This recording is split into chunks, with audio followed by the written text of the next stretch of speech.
They require very low temperature pumps and very special conditions. We have trapped ions, which are slower, better coherence times, and they don't necessarily require all the time low temperatures. And then there is this photonics that some startups are actually using. The promise from my point of view is that everything runs at room temperature. And we are so lucky and fortunate that EJ already have made a presentation at Berkeley about the anatomy of a photonic quantum processing unit, that we asked him to do it for us as well. This was part of the second presentation was maybe we should do some applications, maybe we should do some other things, and we decided we're going to focus on hardware, which is exciting because it exists and it works. So this is EJ's second presentation of the day. So let's welcome him. Hi there. Can you hear? Is the audio volume okay? Yeah, it's perfect. Okay, good. Thank you all for coming. This is really exciting, and also regarding the version of this that was given at Berkeley, this one will be a little bit more in depth, and I think that there will be time for plenty of questions. So for this session, we're actually going to go outside of of what's actually covered in the book, but motivated by things in the book. Both of my co-authors and I are working at a startup called SciQuantum, and we're building a general purpose fault-tolerant quantum computer using photons as qubits. And I'm going to go into a little bit of how that's structured and how it works and what the advantages and disadvantages are. The machine is actually essentially Mercedes' design, and so some of the diagrams you'll see are from her work. So first of all, why do we need a fault-tolerant machine? That's been discussed a little bit already. There are lots of different physical manifestations of quantum computers, has been discussed, just like there were lots of physical manifestations of digital computers. In this case, let's take a quick peek at one of the things in the book, which is reaching ahead. There's a chapter on quantum supersampling, which is computer graphics. If you'll remember from my session before, I've spent way too long in the various branches of the graphics and GPU industries. And so in this case, we've got an application that's reaching past what we call NISQ machines. NISQ machines are the near term, the noisy machines that we've been talking about, where decoherence is the primary issue. And so this is what it's doing essentially is image sampling, where we are, it's intended to someday be applicable to ray tracing, where when you do ray tracing, you cast more rays and you can't get the perfect image you want, so you get some kind of a Gaussian noise.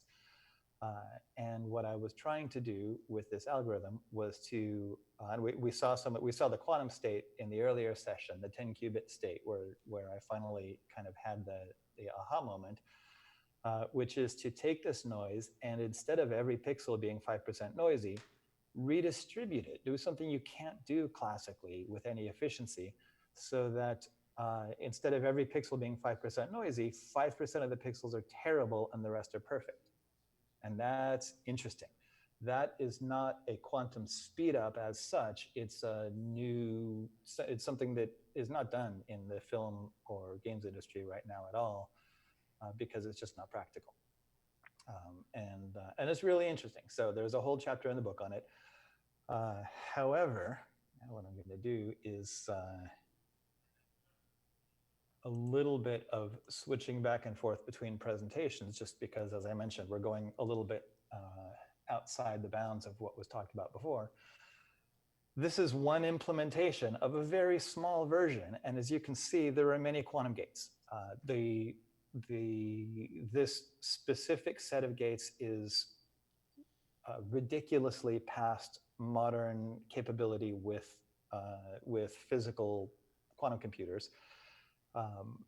the way to think about it is, suppose your students, your CS students, had a weekend project, and the weekend project was to, here's a computer, you have 10 bytes of memory, and now I want you to do something interesting. Just a regular computer, and you can make a calculator or a video game or whatever you want to do, but you only get 10 bytes. And then you come back to them and say, but every bit in those 10 bytes over about 40 machine instructions goes from whatever value you set to random. It decoheres. This is what we're facing with current generation quantum computers. And so these, in fact, as was shown earlier today, these multiple input Toffoli gates actually have to expand into regular Toffoli gates. And so you end up with this program being very much longer than it looks here. And by the time you're done with the program, you've lost a fair amount of your information. So what I did when I was developing and presenting this was to make a smaller version, just a little bitty one that is the same algorithm. It's just running on fewer qubits, and it does a less impressive job of what it does. And this one was actually run on the IBM 5Q. So in this case, what we're trying to do is produce this amazing image. And then using Monte Carlo sampling, which is what the film industry uses right now, we come out with this. And then in this particular instance, it happens to turn out that the quantum version ends up being noise-free for reasons I won't go into right now. And so this is great. This is exactly as much as I can skew the results of this experiment in my favor. So what I'm going to do, so what I did, I'm no longer going to do it because I did it, was to run it on the 5Q as it was at the time at IBM. And this was a really great experience. It was super fun. And I used their kind of online editor, the same one that we use in the teleportation chapter of the book. And then ran this, and here's the result. Right, so here's the ground truth, here's the Monte Carlo, the classical, here's our quantum simulation, and here's what we got on the hardware. And I was tearful with joy that we had produced an image on a quantum computer, and beside myself with, oh no, it's noisy. So what we would like is a machine that has at a very fundamental level error correction. And so in order to do that, let's come back here. Go to,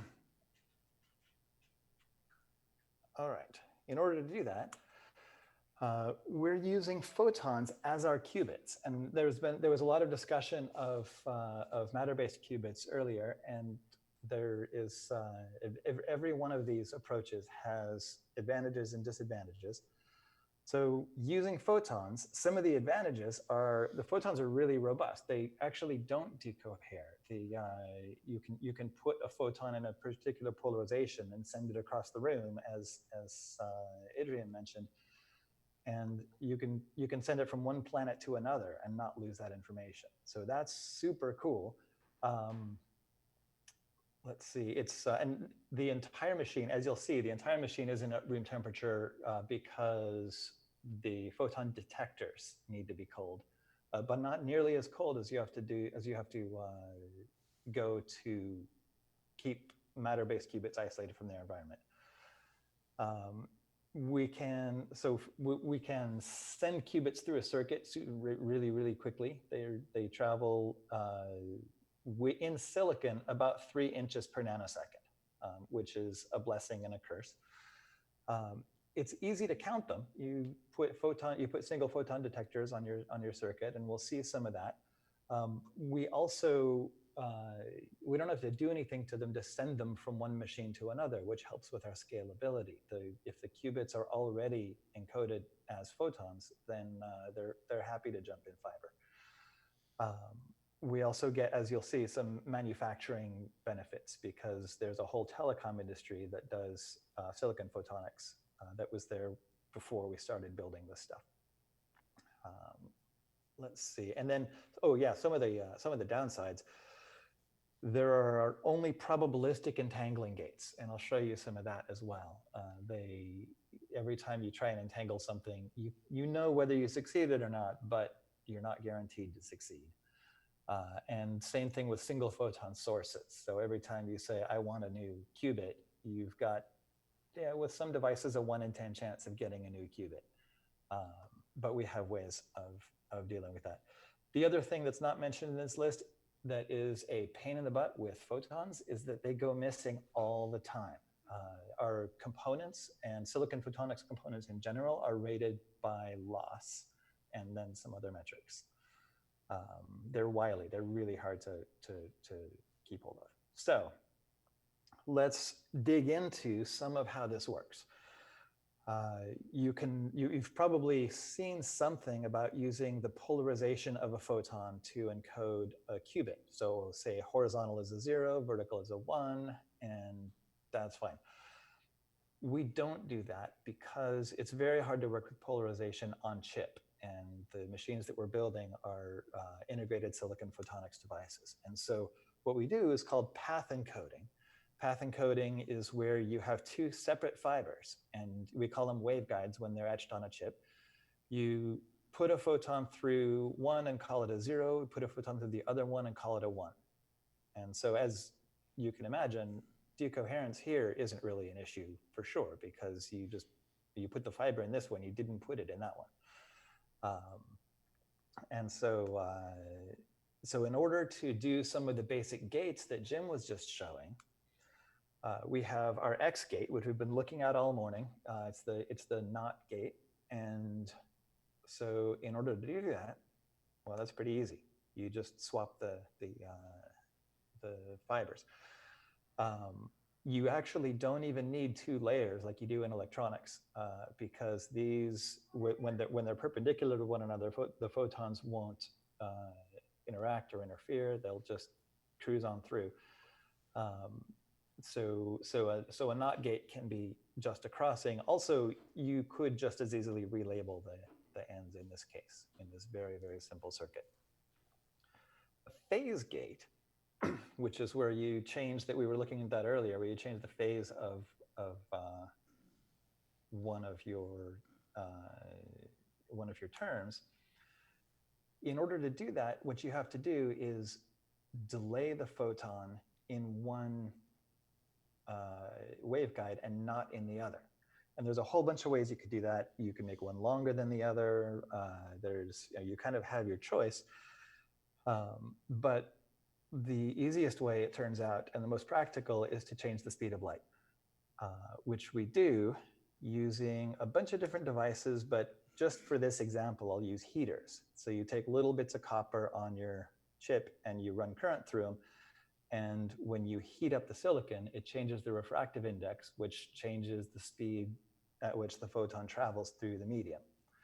And so the really cool thing about this is that it's programmable. Right? You can set your phase gates as long as you can accurately control your current. You can set your phase gates programmatically, even on the fly. So then to read, you just have two single photon detectors, one on each waveguide, and then the photon, say it's coming in a superposition of being in both of these, only one of those is going to click because there's only one photon. So that's the equivalent of our quantum state collapsing. And so that's how we read a 0 or a 1. If we want to do something like a Hadamard, there are things called directional couplers, which is the photon has an evanescent field that's basically the probability that it's in the waveguide versus slightly outside. And if you bring the waveguides so close together that you can't tell which one it's in, and then there's a Hamiltonian, there's an equation that governs the photon's behavior in this little middle section.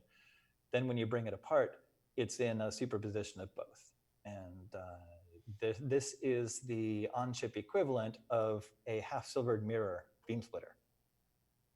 Right? So these are kind of the basic gates. To do something like a controlled knot, you can do a bunch of beam splitters kind of put together. This in the middle, this kind of does a controlled Z, and then these guys are like little Hadamards to make the controlled Z into a controlled knot. However, this is where the trouble starts. This controlled knot gate only works one time in 9. Is it 9 or 11? I think it's 9. And when it doesn't work, so say you get 1 qubit in here, 1 qubit out here. If you get a photon out this little tailpipe or this one, it failed. And if you get 2 here, it failed. And so there's all sorts of configurations where this can fail. This is a probabilistic photonic gate. The worst part is that when you connect 2 of these in a row, you actually can't tell if the first one failed or not. And you can't tell anymore if the second one failed or not. So these cannot be cascaded to one another, which is why when we make a photonic quantum computer, what we're not doing is kind of building a big braided network of these gates in order to implement the program that we're trying to do. So I'll show you what we actually do. First of all, this is not what we actually do. This is the vacuum tube era version equivalent of photonic quantum computing. This is similar to the device that Anthony Lang used at University of Bristol to first factor the number 21, sorry, Anthony. We factored the number 21 using a quantum computer for the very first time at University of Bristol using what we call bulk optics, which is this big bench setup. And actually one thing that was kind of funny, he mentioned to me that at University of Bristol, a couple of buildings away, the mechanical engineering department has an earthquake simulator, and he couldn't take data while they were running that. So bulk optics is great, but it's huge and takes forever to set up, as you can imagine. And if you bump it, you just in a world of hurt. So what they started doing at Bristol was integrated photonics on silica, so on glass, as well as in silicon. So the silicon one, we use layers of silicon and silicon dioxide. And so this is an example of one of the very first programmable quantum logic circuits. So you put in a bunch of laser light on the left, and then there's these little bitty heaters and the directional couplers and stuff. All you can see really here are the heaters themselves. And so you can perform different logic functions. There's also this one, which is one of my favorites. This is about 40 millimeters, and they actually had to bend it in half to get it to fit in the fabricator's setup. This one is what's called a rec chip configuration. So this is a configuration of, see, there's our directional couplers, our beam splitters, and there are our phase shifters. Nothing magic that we haven't already seen. And this can perform any unitary operation. So any set of quantum gates that you can do on some set of qubits can be performed here. I guess this is 3 qubits, can be performed here programmably. So this was a really big deal. And it showed that this can work, but still we end up with exactly the same problems where you can't cascade fundamental gates together or have them work deterministically when you're entangling things.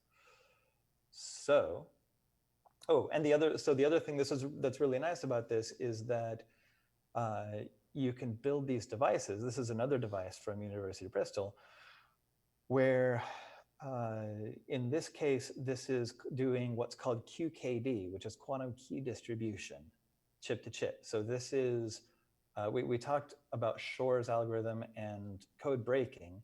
This is code making, where there's an example of this in the book as well, called the Spy Hunter, where you can send encrypted data from here to here. And if somebody's trying to listen on the line, you can tell that they're there because you're sending data that cannot be copied. So if somebody tries to copy it, you'll catch them. So this is, QKD is public, it's available on the market right now. It's not really fault-tolerant quantum computation, it's a kind of a fixed function thing. This is the equivalent of dedicated electronics versus a general purpose computer. Right? It's really cool though. So since we can't cascade photonic gates in order to make a program the obvious way, what do we actually do? Well, let's take a look. We'll go back to our live demos. Oh, and I totally forgot to show you earlier, that whole, the super sampling thing, which is here.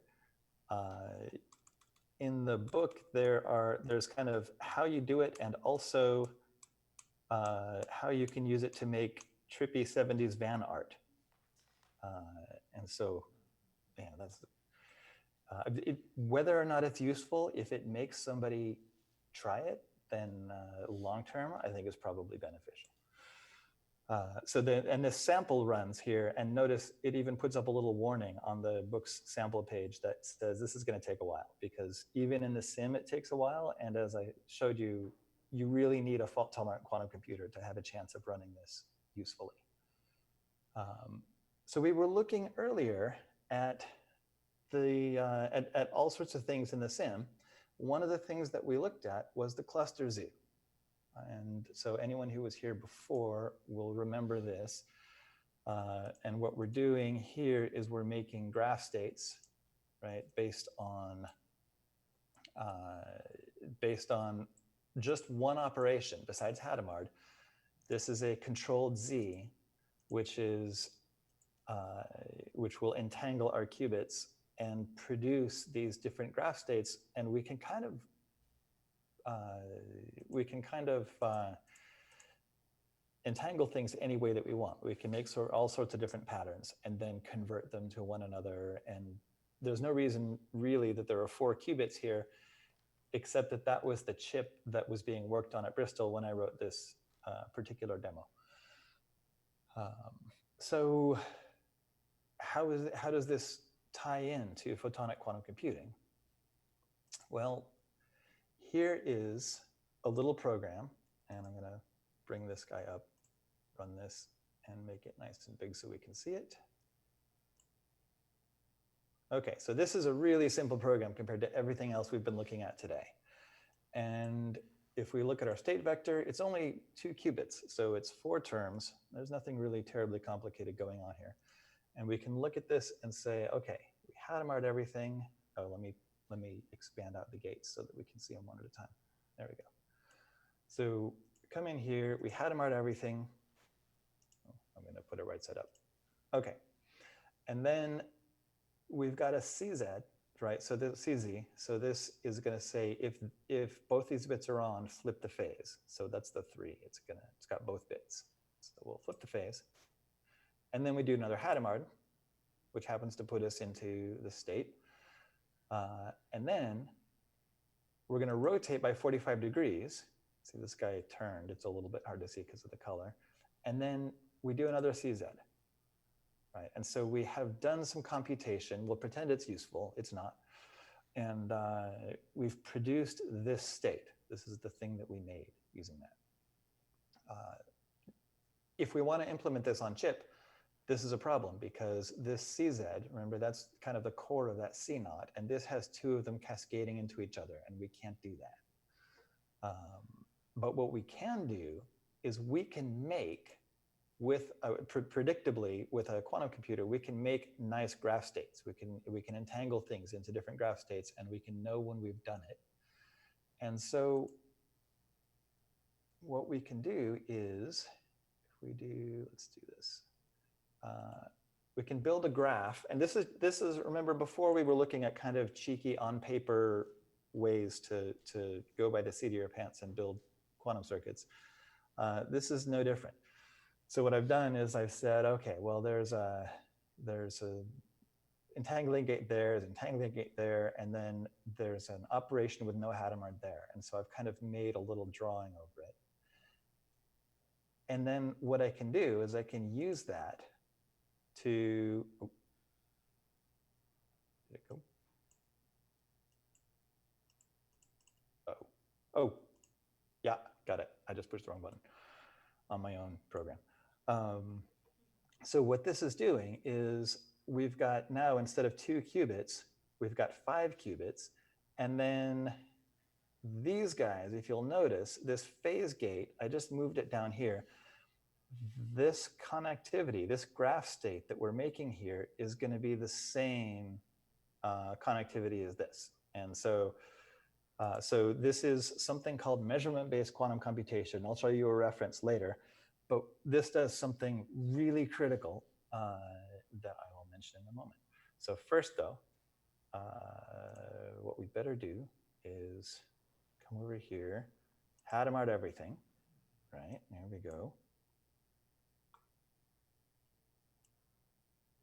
Okay, so there's our entire state vector.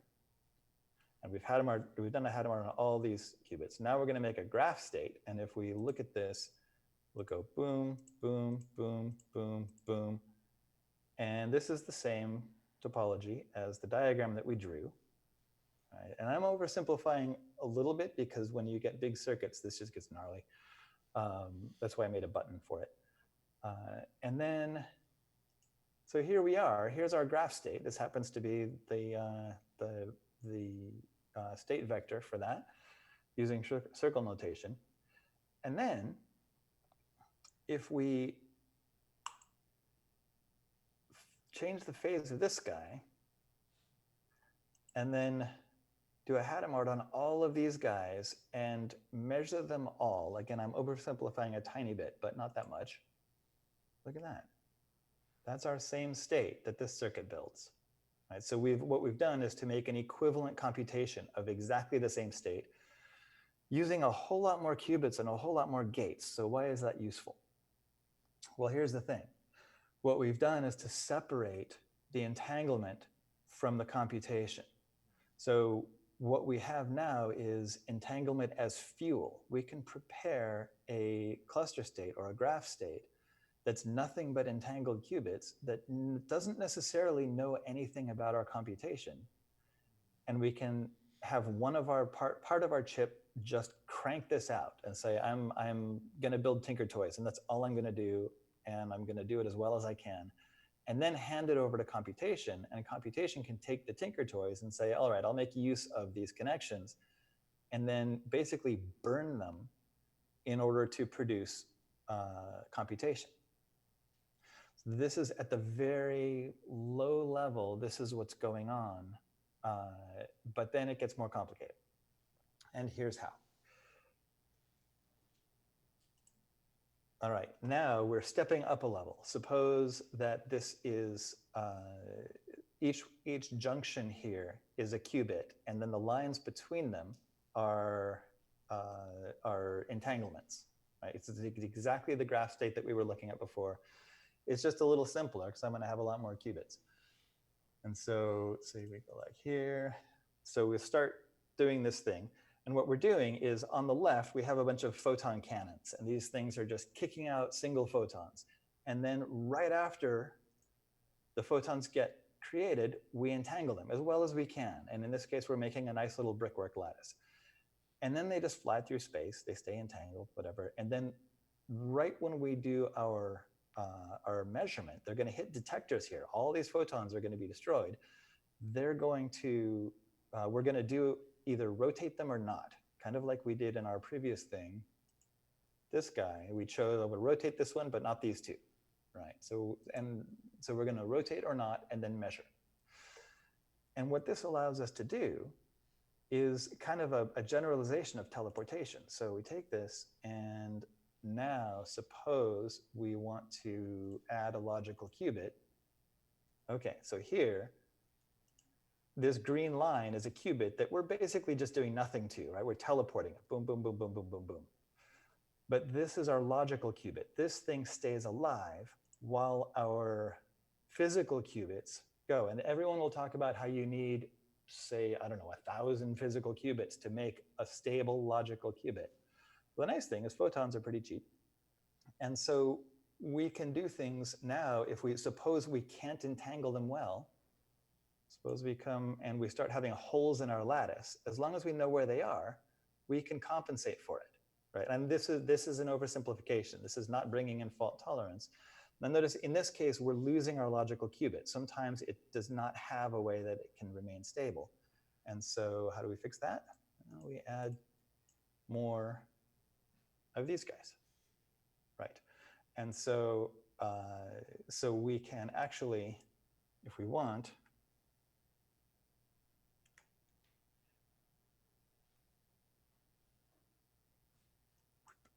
there, I don't know how this is coming through over the Zoom, hopefully pretty well. But this is our logical qubit basically remaining alive. And so you can think about a river where the water molecules themselves have come and gone, but there's a standing wave that's the same shape. That's essentially what you have to do to build a fault-tolerant photonic quantum computer. One of the big differences here is, one of the big differences between this and the obvious approaches is that these photons only go through very few gates, right? They get entangled and that's it, and then they get measured. So they're not actually going through a gate per instruction of your machine.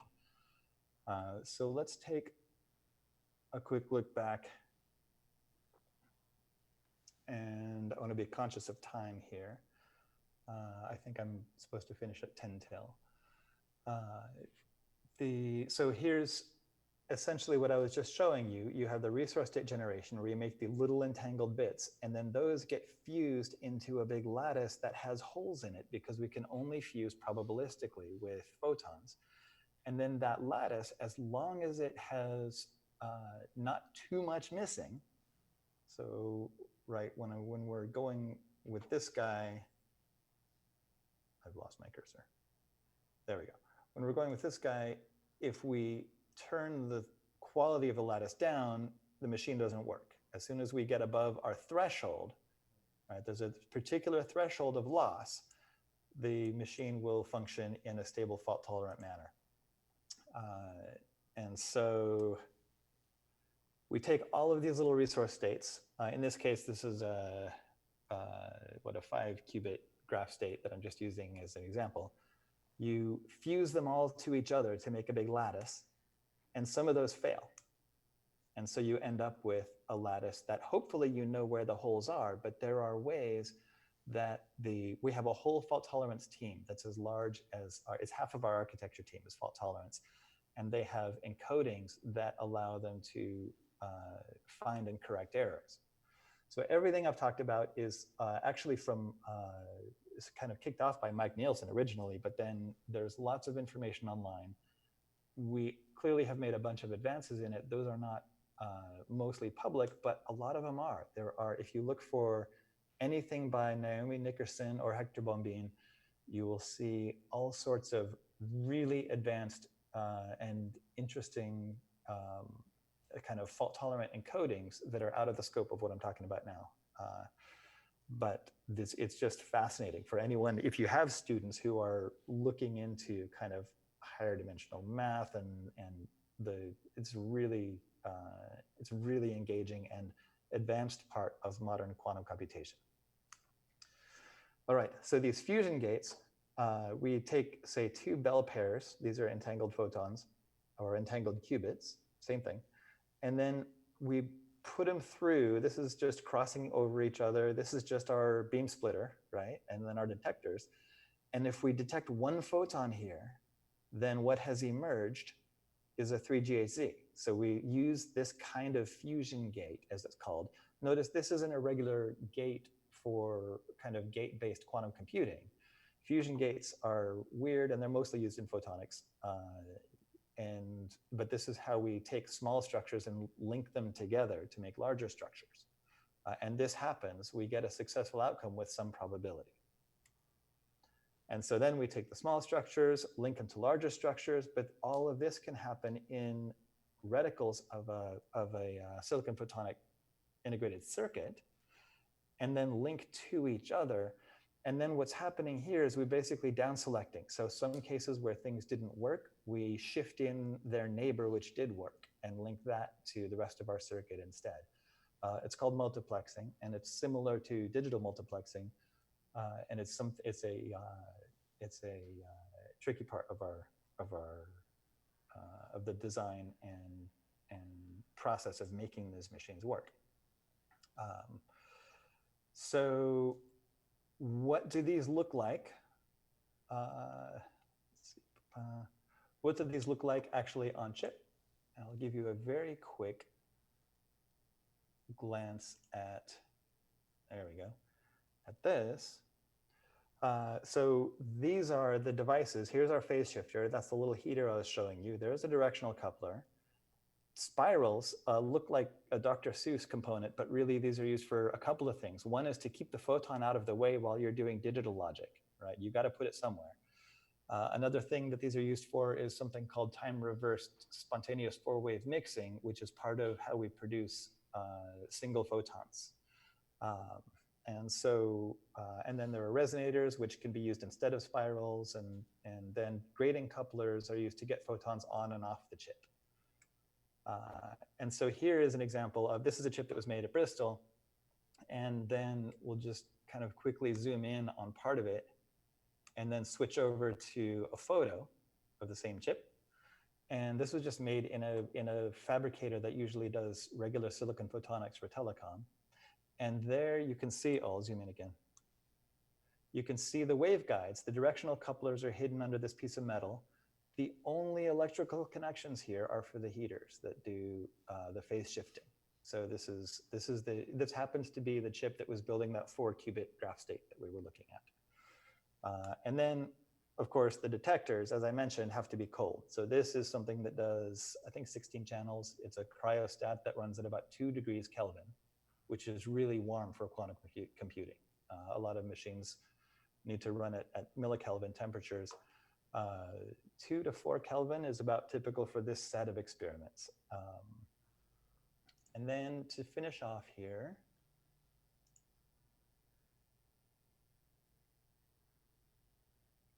right, so we do all that, and in the middle of it, there's a whole lot of classical control that happens, that has to happen really quickly, because you have to know whether or not to rotate the photons before you detect them based on how the fusions worked and what the shape of the lattice is and what error corrected surface or what error correction code you're using.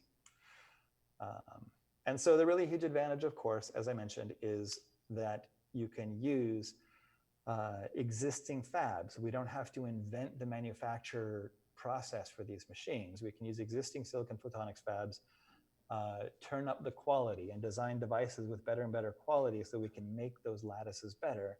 And this is actually one of our test chips with a whole bunch of patches. And the circles you see, those are those spirals that I was showing you before. And that's it. I can take questions as time permits.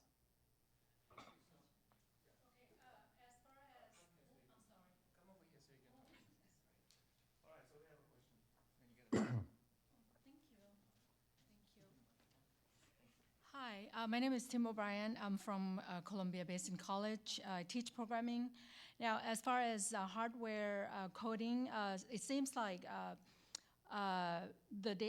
data structures are a lot different, maybe similar. I'm still new to this, right? So how will that impact, new data structures? How will those impact current technologies that we use for applications? For hardware and desktop, whatever, mobile device devices. That's a great question. So first of all, something that I had neglected to mention is even though the back end of this machine is very different from the gate-based structures that we were looking at, we still actually use the same model for programmers. So programmers program a machine like this using the same instructions that they would use for any other quantum computer. The machine converts them on the back side. However, more directly to your question, the data structures are really we're in the as somebody earlier mentioned, it's a marathon, and we're in the first kilometer for sure. This is. So there are some data structures. For example, if you were a computer science student and you saw this diagram here, the graph state, you would probably allocate four classes, class instances, and then make pointers to one another or something like that. But in this case, the data structure itself is physical, so that's really weird. There will be, I think there will be a whole branch of quantum programming that involves the creation of fault-tolerant data structures, or quantum fault-tolerant data structures. It's a little bit different from classical data in that you can't just have redundancy and voting. It gets a little bit hairier than that. But I think we really don't know yet in terms of what data structures will be for serious quantum applications. Thank you. Can I ask a question? Please. So I'm trying to understand exactly how the hardware works. You started with linear quantum optics, then you went to measurement-based computation, and finally, you're using this idea of fusion gates. So to me, it's not very clear how is that I mean, I think I understand each piece, but I don't know how you are really using in the hardware. And let me ask you that question on the second one. Have you tried to see, because part of the problem with linear quantum optics is what you said at the very beginning.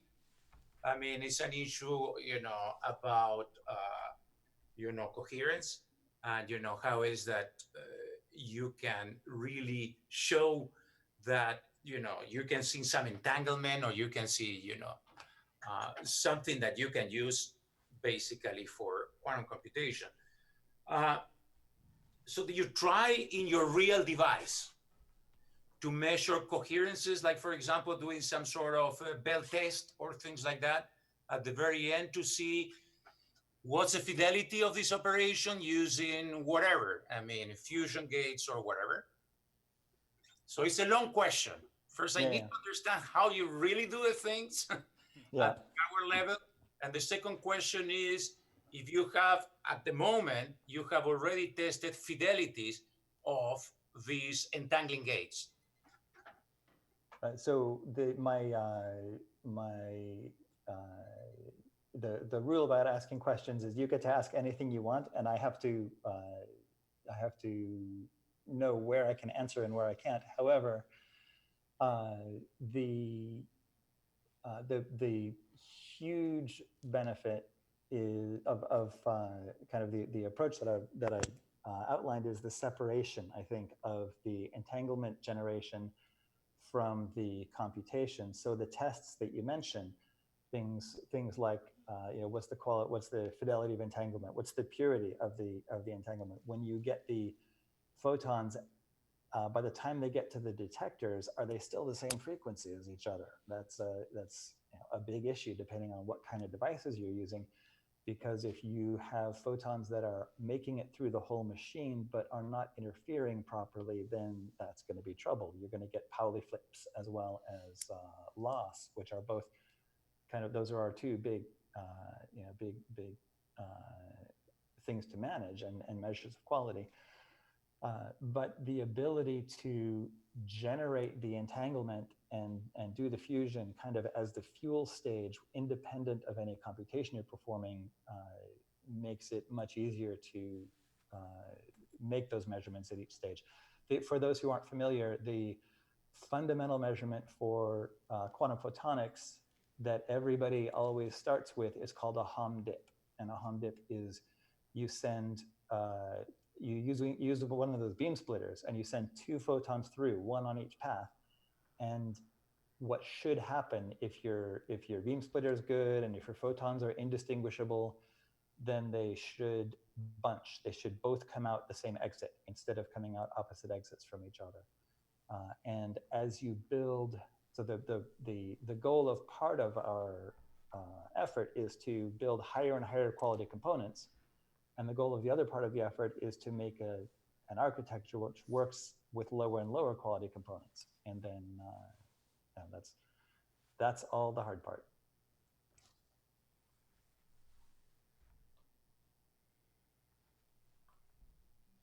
As far as current status of measurements and stuff like that, I can't comment. Yeah, okay. Sorry. Understandable. It's okay. I would like to hear more, but that's fine. Yeah, of course, of course. Okay, well, thank you so much for this presentation. We're going to take a 5 to 10 minute break, and then we're going to try to connect to Maria from Microsoft. Thank you. I will be here. And there she is. Yeah.